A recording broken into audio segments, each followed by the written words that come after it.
Boa noite, gente boa do Band News. Eu queria confessar uma coisa de cara. Eu sou leitor maiúsculo do Veríssimo e fico feliz em aplaudir o seu sarcástico bom humor.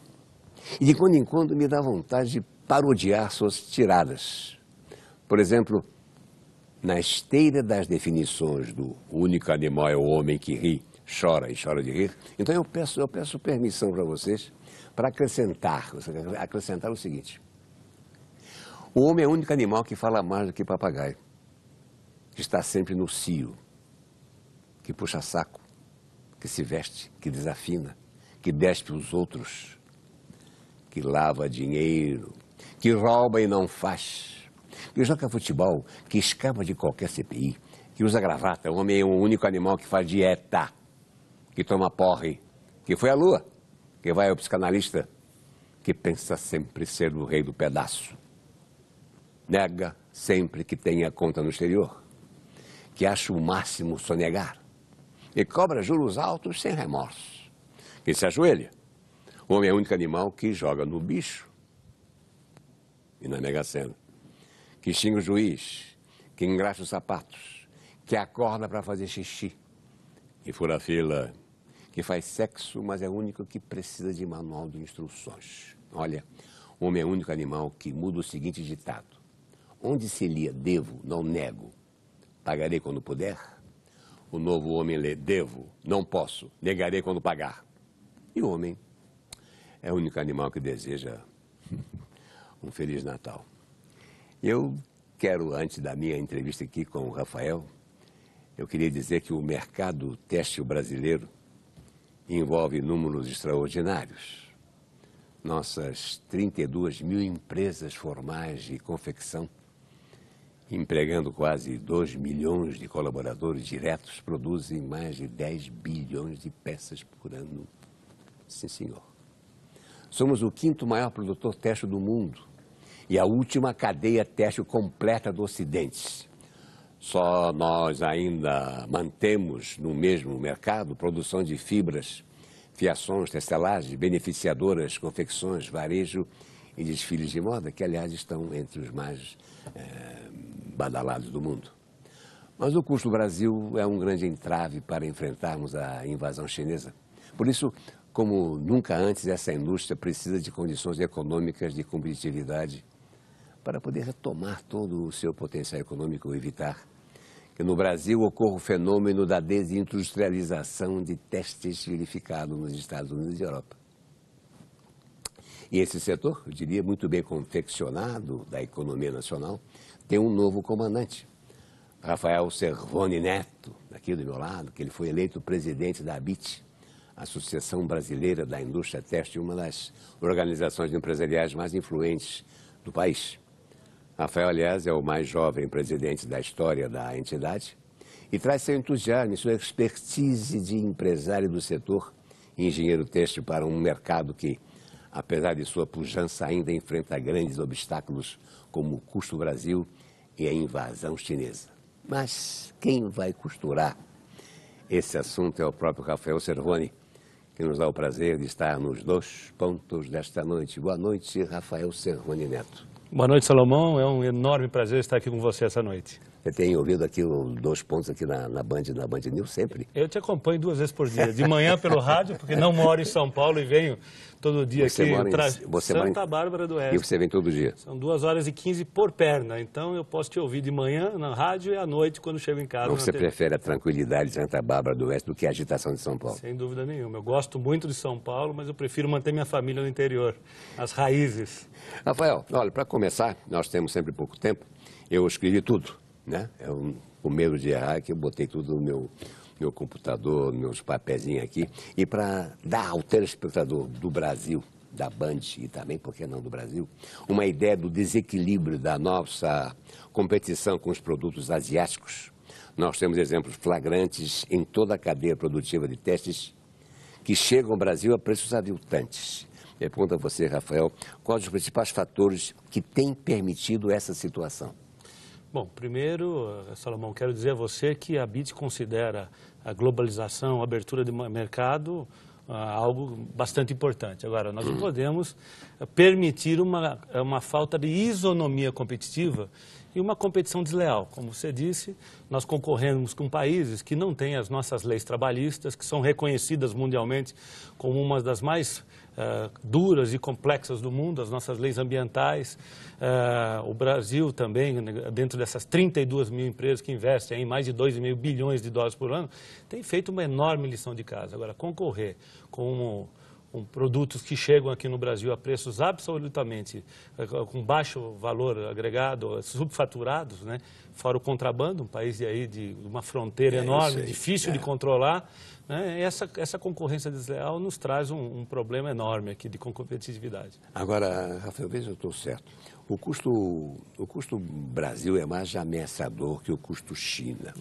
Como é que você entende que nossas autoridades deveriam agir ou têm agido para não mais permitir esse verdadeiro dumping dos produtos asiáticos no Brasil? Bom, primeiro, Salomão, você falou um ponto extremamente importante. Hoje, o ambiente empresarial está muito carregado. O empresário, no dia a dia, ao invés de perder tempo, perder tempo positivamente, buscando inovação, design, produtividade, ele está arrastando uma série de problemas que fazem parte do problema interno do Brasil, não é o problema do Brasil para fora, é o problema interno. Hoje, nosso amigo Paulo Scaff, por exemplo, fez um trabalho recente na Fiesp que mostra que o tempo gasto para você preparar, registrar e pagar impostos no Brasil está em torno de 2.600 horas. Nossos concorrentes dos países desenvolvidos gastam 179 horas. Os emergentes, 255. E a China, 338. A burocracia tributária no Brasil, Salomão, custa ao Brasil 25 bilhões de reais por ano. Então, isso... Como é que a gente consegue concorrer dentro de um mercado tão competitivo, tão global? Aliás, a gente fala o seguinte, que se as vendas hoje estão globalizadas, o mercado é global, os meios de produção também têm que ser globalizados. Então, nós temos que buscar uma isonomia competitiva em relação a essas questões trabalhistas, o dumping cambial também, que é um grande problema, que não é só a China que faz, os Estados Unidos faz, a União Europeia, especialmente a Alemanha, está fazendo um trabalho importante. Quer dizer, isso é um grande problema para a nossa competitividade. Só, mas eu daqui... eu passo em frente à Associação Comercial, ali na Rua Boa Vista, eu vejo os galopantes números do impostômetro. Eu pergunto assim, como é que vocês ainda conseguem produzir com o governo, que é um sócio majoritário? Esse é um grande problema, porque quando eu presidi o Sinditexto São Paulo, sucedendo ao Paulo Scaff, ele conseguiu reduzir o ICMS. Vamos falar do Estado de São Paulo primeiro. ICMS de 18% para 12%, depois eu consegui reduzir de 12% para 7%. Na primeira etapa, se aumentou com uma redução de 6 pontos percentuais, 12,6% da arrecadação. Quando nós reduzimos de 12% para 7%, aumentou em 11% a arrecadação do governo. Ou seja, nós precisamos de uma simplificação tributária e uma desoneração da cadeia. O governo tem que entender que quando a gente faz isso, você reduz a informalidade, que é uma concorrência desleal dentro do próprio país, aumenta a sua competitividade, deixa as empresas crescerem, e aí isso é um problema no elo mais fraco da cadeia, Salomão.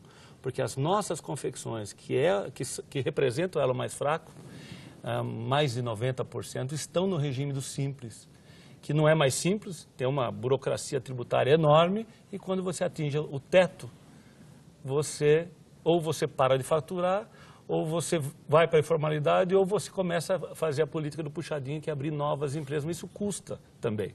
Então, hoje nós temos um projeto muito forte no governo, que é o RTCC, que é o Regime Tributário Competitivo para a Confecção, que você reduz a carga tributária de 18,1% média do setor de confecções para 5% sem teto.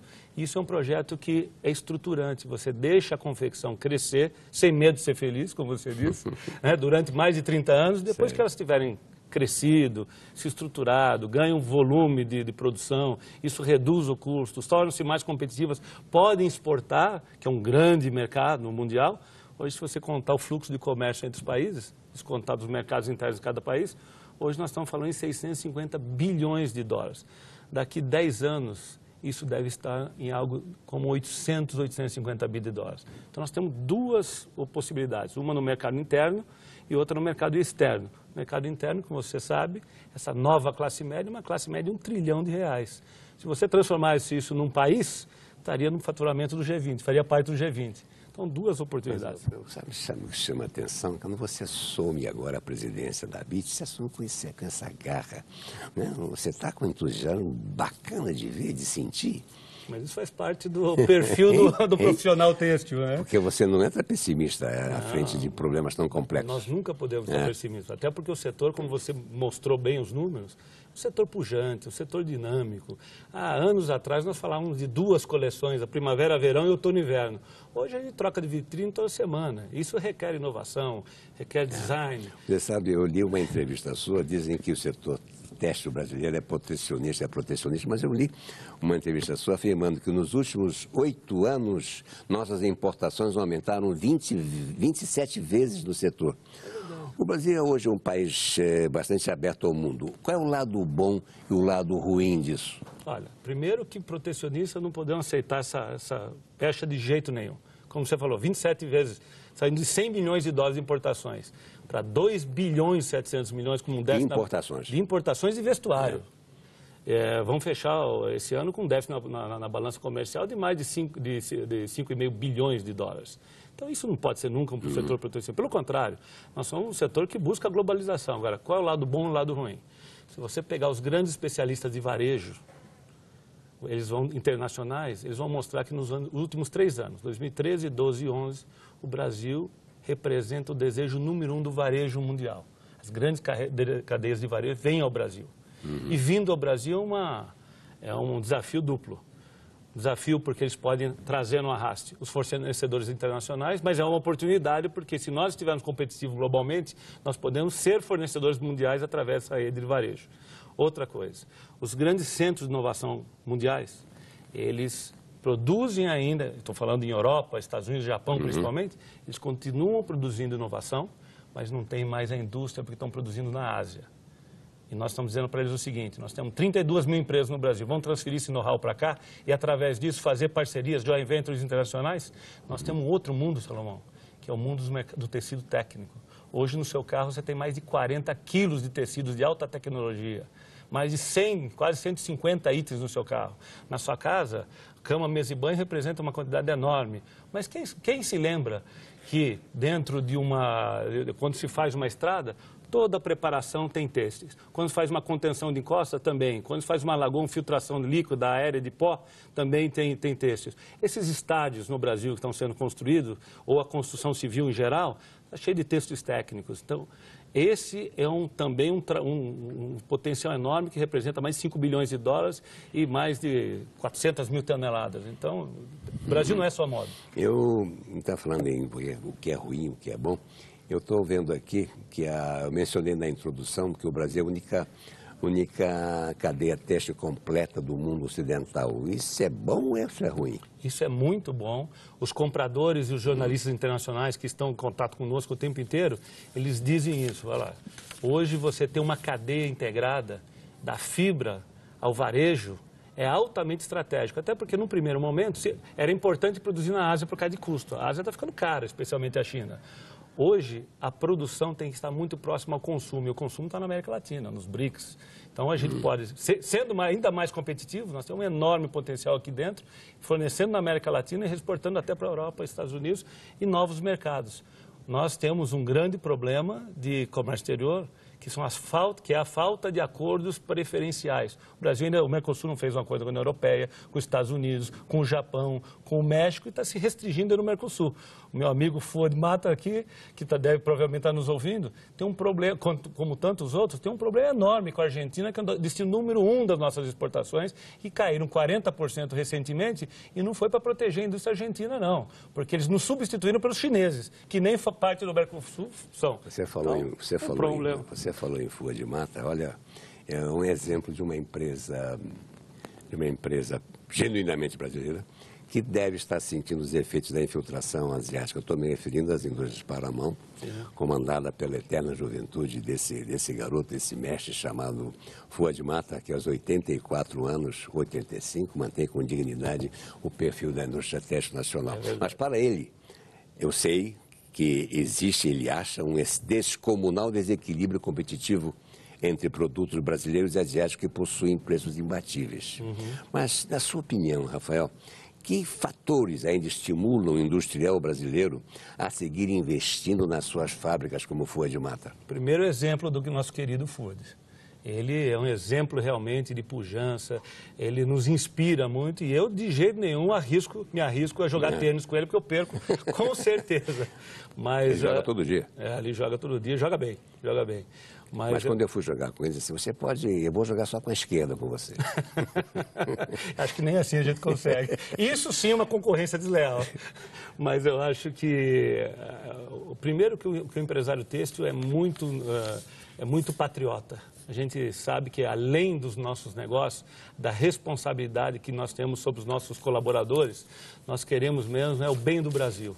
A gente sabe que essa indústria integrada na moda, a indústria dos têxteis técnicos, é uma indústria que tem um potencial enorme para ajudar o Brasil a crescer. O que nós precisamos é isso. Aliás, quando eu converso com colegas meus no exterior, na Turquia, em outros países, e a gente fala assim, bom, qual é o seu maior patrimônio? Ele fala assim, é um governo que nos entende como estratégicos. E nós estamos evoluindo nessa conversa com o governo e a hora que ele entender para valer que o setor pode ajudar a alavancar a economia brasileira, aí ninguém segura. Agora, Rafael, eu conheço alguns industriais brasileiros que estão cansados de reclamar das autoridades brasileiras providências contra o contínuo contrabando que prejudica a nossa indústria. Algumas medidas foram tomadas, mas foram suficientes? Olha, suficientes não, até porque o Brasil tem 8,5 milhões de quilômetros quadrados. Então isso é muito difícil, nós temos não só a entrada desses produtos pelos aeroportos, pelos portos, mas pela fronteira terrestre. Isso é muito difícil de segurar. Nós, inclusive, temos pedido e nós temos uma boa parceria e bons trabalhos com a Receita Federal Brasileira, evoluiu muito, até fruto desse trabalho, aumento do preço médio dos importados, que está muito descolado da média da União Europeia e dos Estados Unidos, mas eu acho que um dos grandes pontos é que a gente tem a transparência nos dados de comércio exterior, principalmente das importações, que hoje esse é um dado fechado e em vários países do mundo isso é aberto, e a gente, até porque não concentrar a entrada de importados em alguns portos. Hoje isso acontece estatisticamente, mas hoje quando se abre, fala-se muito dessa democracia, mas para controle você precisa de efetividade. Num país continental como o Brasil, isso é muito difícil. Você sabe, eu já ouvi você falar com entusiasmo da possibilidade do Brasil exportar para o maior mercado consumidor do mundo, que é a própria China. É possível isso? Ou se é possível. Eu acho que nós não vamos exportar para a China commodities. Isso eles são campeões, até porque o custo deles é subsidiado. Nós temos um estudo com relação à China, um estudo internacional, que mostra pelo menos 27 subsídios que a gente consegue detectar, porque dependemos de informações dele. Mas eu acho que, além da defesa, nós precisamos ir para o ataque comercial. E o ataque comercial passa, sim, por um dos maiores mercados consumidores, que é a China e a Ásia como um todo. Agora, voltando ao tema central, Rafael, como é que você entende que nossas autoridades deveriam agir para não permitir esse verdadeiro dumping dos produtos asiáticos, especialmente a China, e que esses países se tornem os únicos fabricantes e exportadores de todas as grandes marcas, futuramente as únicas sobreviventes desse cenário? Bom, primeiro nós temos que ter um plano estratégico de país para isso. Uma das grandes discussões que nós temos, e mostramos através da própria FIEF, da CNI, alguns dados que os países que dobraram o PIB per capita em até 15 anos, e grandes concorrentes nossos estão inseridos nesse ponto, eles o fizeram com uma participação da indústria no PIB acima de 25%. Hoje nós caímos para 13,3% e não é desindustrializando que nós vamos resolver essa questão. Aliás, Salomão, os Estados Unidos estão se reindustrializando. Ele sabe que ele precisa segurar a mão de obra e não é através dos serviços. Então, eu acho que trabalhar estrategicamente a indústria, e nós estamos trabalhando um plano prospectivo setorial, um plano estratégico para 2030. Beleza. E isso é fundamental, uma visão de futuro, uma visão de muita integração, porque, Salomão, hoje você compra uma roupa pelo conforto, pelo design, mas nos próximos 10, 15 anos, no máximo, você vai comprar pela interação que a roupa vai fazer com você. Hoje você tem roupas que monitoram batimentos cardíacos, roupas que monitoram temperatura, roupa que tecidos que te colocam insulina e controlam o seu diabetes, roupas que controlam os movimentos de uma criança no berço e quando ela tem uma dorzinha de barriga, ela monitora isso e manda um torpedo para o celular. Quer dizer, a eletrônica incorporada à roupa vai ser uma verdadeira revolução. Esse xadrez que você está usando, esse terno aqui, o que é Paramount? Isso aqui com certeza é do meu querido amigo Fuad. Paramount, certeza. Agora, deixa eu me lembro que o empresário Jorge Gerdau disse que o Brasil precisaria de apenas meia dúzia de ministérios e não dos 39 os existentes, classificando o estado atual de coisas de loucura e burrice. Você concorda com ele em alguma parte desse raciocínio? Concordo 100% e conversando com ele outro dia, ele me dizia que ele tem outras unidades fabris em outros países do mundo, onde ele tem para controlar a burocracia tributária 10 pessoas e aqui ele precisa de 100. Aliás, o Brasil ele é tão complicado que até o passado é incerto, porque hoje você coloca um projeto de lei que te coloca em risco 5 anos para trás. Então, isso é incrivelmente difícil. Para fechar o papo, Rafael, eu quero te perguntar o seguinte, esse cenário desenhado aqui impõe uma íntima articulação entre o governo e o setor privado, né, efetiva prioridade para as políticas de competitividade e redução na carga fiscal, está de acordo? Estou de acordo, essa discussão tem evoluído, tem amadurecido, mas eu também acredito que hoje o Brasil não melhora por falta de estudos. Nós sabemos exatamente o que nós queremos, nós precisamos de uma rápida implementação, uma rápida simplificação da burocracia total que se instalou no Brasil.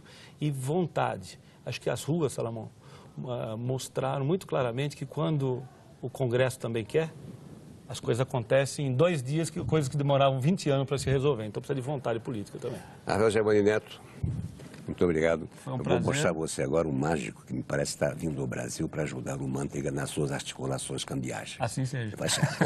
Obrigado, Salomão.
Esse é o homem que vem aqui ao Brasil para nos ajudar a enfrentar o dólar que não leva desaforo para casa.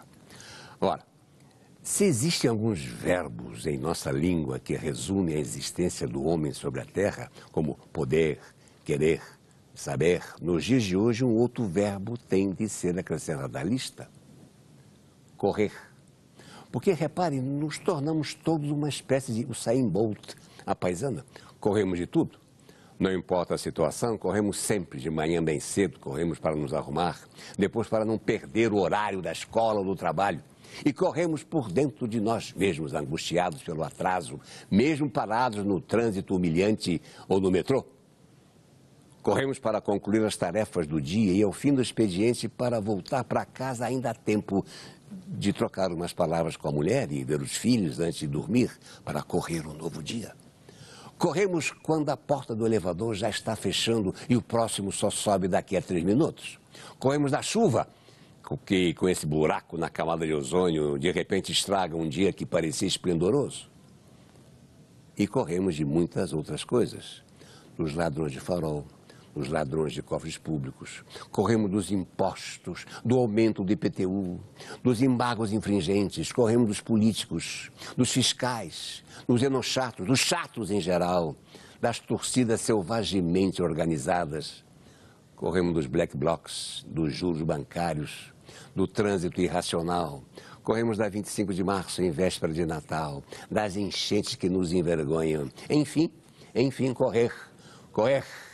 Ainda podemos, quem sabe, nos tornar campeões como o Usain Bolt, um pouco mais lentos do que 9 segundos e 58 décimos, mas podemos correr para viver cada momento, cantar cada canção, dar todos os sorrisos possíveis, até gargalhadas, e perdoar os que nos magoaram. Correr para errar menos, correr para ajudar no que puder, correr para não parar. Corra você também e seja sempre feliz.